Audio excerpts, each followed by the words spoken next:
estudiantes, a continuación vamos a proceder a presentar una información adicional a fin de que ustedes puedan tener el suficiente acceso a fuentes de información sobre los temas esenciales relacionados con el movimiento de traslación.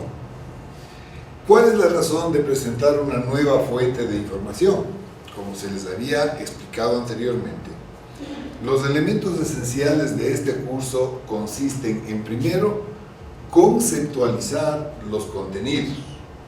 Segundo, establecer relaciones entre las diferentes cantidades físicas que se determinan en los contenidos y de estas con los fenómenos para los cuales buscamos explicaciones. En nuestro caso será concretamente el movimiento traslacional. Para tener como un tercer elemento y resultado práctico el poder aplicar estos contenidos en la explicación de fenómenos y la solución de ejercicios.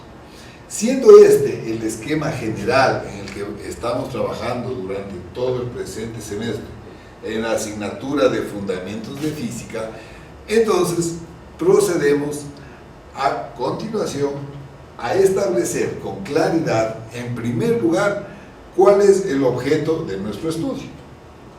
El objeto de nuestro estudio es el movimiento traslacional.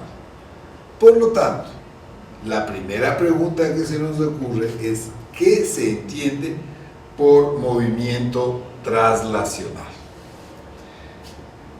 Definimos como movimiento traslacional a un fenómeno que se evidencia por el cambio de posición permanente en el transcurso del tiempo. Esto quiere decir entonces de que un cuerpo en movimiento debe mantener su posición variable. El elemento esencial para que el movimiento sea considerado como movimiento traslacional es que el móvil debe ser una partícula. Entonces podríamos decir que se entiende por movimiento traslacional el cambio permanente de la posición de una partícula en el transcurso del tiempo. Teniendo como finalidad el no dejar términos indefinidos en una definición, concretaremos entonces qué se entiende por partícula.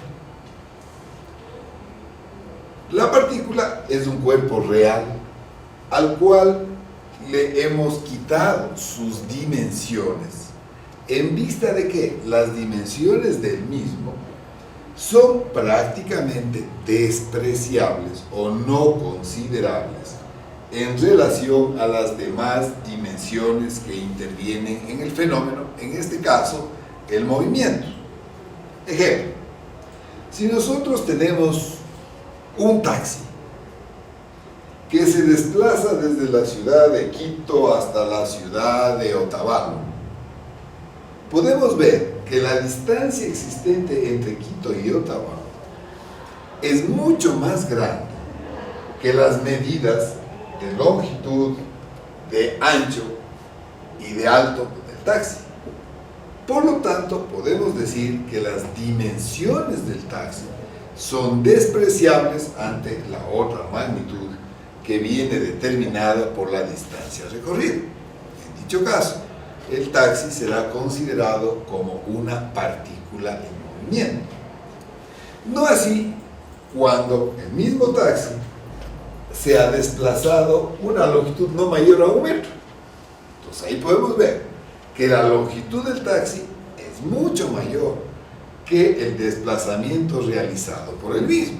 Por lo tanto, el taxi en dicho caso no podrá ser considerado como partícula, su movimiento no podrá estar considerado dentro de un movimiento traslacional, sino que el taxi deberá ser considerado como un cuerpo real.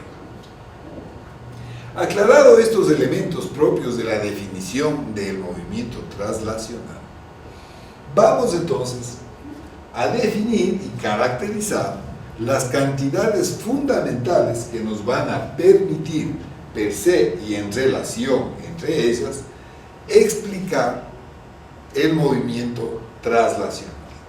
La primera de ellas, y que está contenida en la misma definición, es la posición. La posición es una cantidad vectorial que se utiliza para definir la ubicación de un cuerpo, en nuestro caso de una partícula, dentro de un sistema de coordenadas, y nosotros utilizaremos el sistema de coordenadas rectangulares. Esto es, la posición nos permitirá ubicar la ubicación de una partícula dentro de un sistema de coordenadas rectangulares.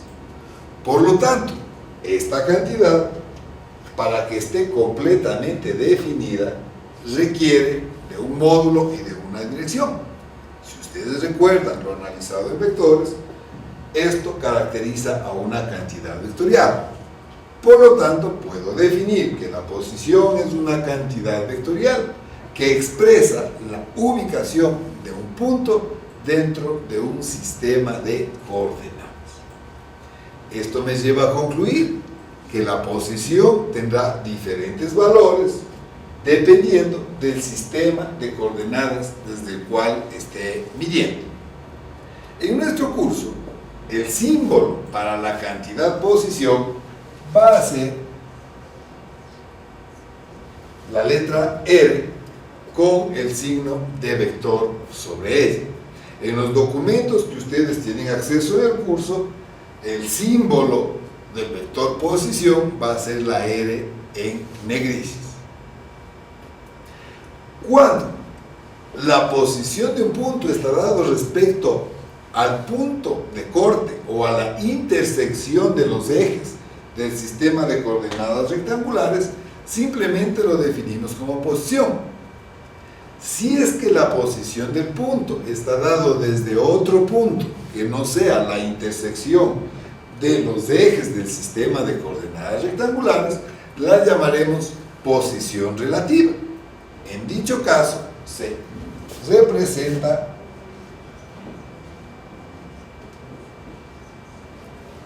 con la misma letra R, pero con dos subíndices, que quiere decir la posición de la partícula A desde el punto B.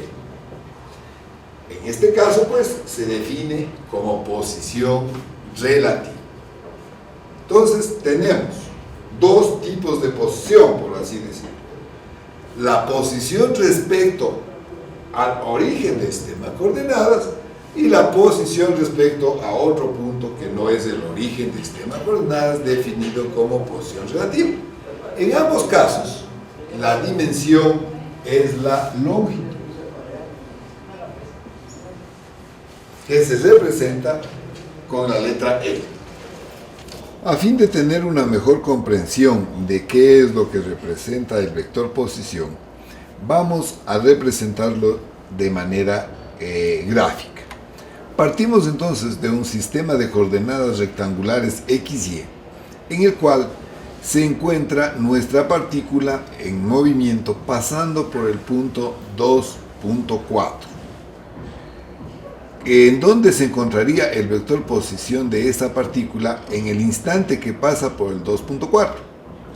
El vector posición se encontraría dirigido desde el origen de coordenadas hasta el punto 2.4, como acabamos de representar. Es decir, la posición para ese instante de nuestra partícula en movimiento vendría dada por el vector 2i más 4j.